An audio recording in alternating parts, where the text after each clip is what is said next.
which would see cyclists treated in a similar way to dangerous drivers.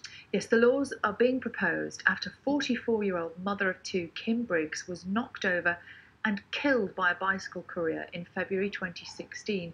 He was jailed for 18 months after being prosecuted using legislation which dates back to Victorian times. So, could these new laws help make our roads safer? Let's speak to cycling campaigner Laura Laker, who joins us here in the studio, as well as Matt Briggs, widow of Kim Briggs, who joins us live from Lewisham in South London. And to you first, you've been campaigning, haven't you, long and hard on this in recent times. Do you see this as a positive step forward? Morning to you. Good morning. Thank you for having me on. Yes, I do see this as a positive step. The first step was the legal report that the government commissioned that confirmed that, whilst much of the focus is on death by dangerous cycling, also there's a need for causing serious injury by dangerous cycling. That confirmed that there was a gap in the law. And this now is the next step, which is a 12-week public consultation.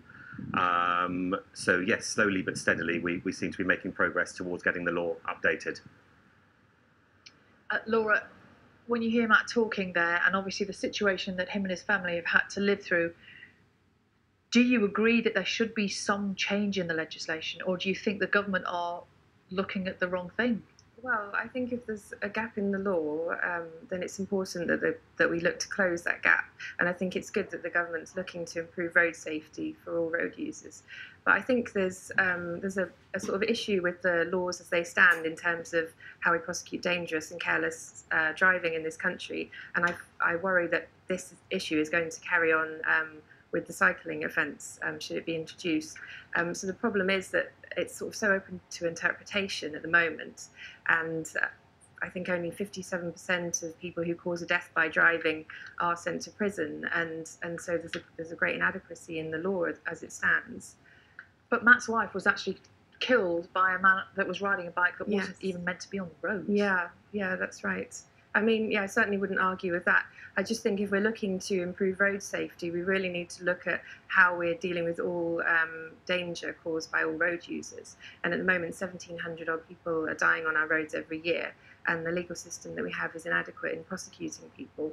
And I think it sends out the wrong message. And I think everyone on the road needs to take care of other road users, of course, but we're just not sending out the right message in terms of how we treat each other on the roads. And I think that needs to change. Matt, clearly there is that broader argument about other potential changes to the law around road safety, but on the specifics of this consultation, because that's what it is, isn't it? The government's effectively asking for ideas about how the law should change here. What in specific terms will you be looking out for to ensure, in your view, the law changes as it should?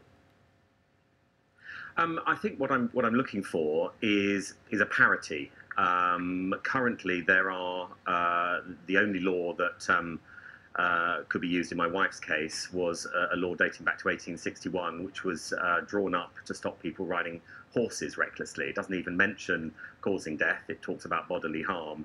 So what I'm looking for is a parity.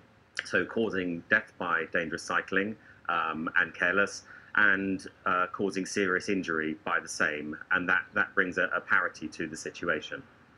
And Matt, obviously this has been something that would have dominated your life for the last 2 years or so.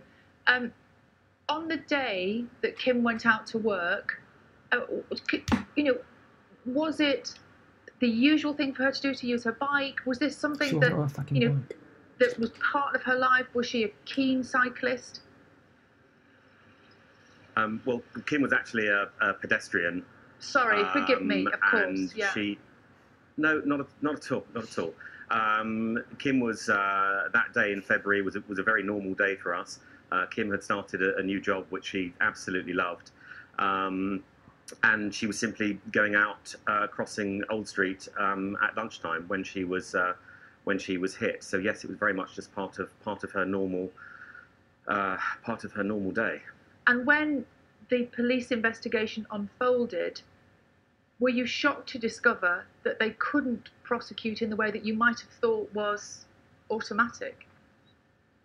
Yes, I mean, I remember it. I remember it very clearly. I was actually at a shopping centre buying school uniform for my children a week after Kim died, you sort of have to do the normal things. And I took a call from the investigating officer who told me that they thought there may be an element of criminality involved in Kim's death, and that's a shock in itself.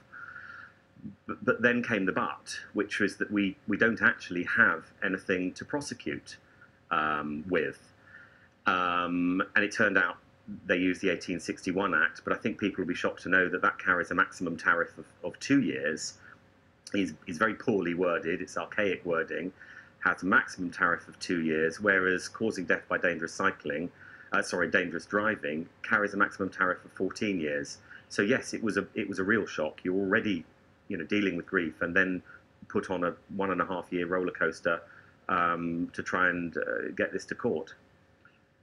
Laura, what's quite striking here is the strength of feeling that people will have, either in a negative sense towards cyclists or in a positive sense. Lots of texts and emails this morning, Anne saying that I'm sick and tired of the media portraying all cyclists as reckless racers weaving in and out of traffic and between cars. Jennifer, though, saying something very different, and David making the argument that cyclists are not answerable to anyone, in his view. From your perspective, looking in the broader sense that you were a few moments ago, what needs to be on the platter of the government's considerations here in terms of what else happens? If you accept that this should happen, what else needs to change specifically? Yeah, I think the government really needs to treat with seriousness the volume of deaths we have in this country on our roads, and the treatment that those deaths get in our justice system. So many families don't get the justice that they deserve when people are killed, when their family members are killed on the roads at the moment. But I think it's important to remember that people are people. You're a person. If you're walking, you're a person. When you get on a bike, it doesn't make you a different person. I mean, people make mistakes. Some people are careless. They're going to be careless or dangerous however they travel. And it's about how we deal with those. And it's about proportionality as well. So it's about dealing with those cases and the harm that they can cause. And obviously, if you're driving, then you can cause a lot greater harm than you can cycling. And I think not to discount any case individually, it's important that we do treat road danger with seriousness. And 4 years ago now, the government promised a wider review of road danger, of road offences, which still hasn't emerged. And Chris Grayling, when he was Justice Secretary, said that he was going to do that. He didn't have the powers at the time. Now he's Transport Secretary, and he has the opportunity to do that and to tackle all these deaths on our roads and to make our roads safer for walking and cycling, and to tackle the air pollution problem, the obesity problem we have. All of these issues we have with just car dominance in our towns, in our cities, and in our rural areas. And without tackling that, we're just sticking with the same old problems and sort of just fixing a tiny part of what is actually an enormous problem in this country. Laura, thank you very much indeed. Laura and Matt, thank you very much indeed for your time this morning. I should just tell you, we do have a statement from the Department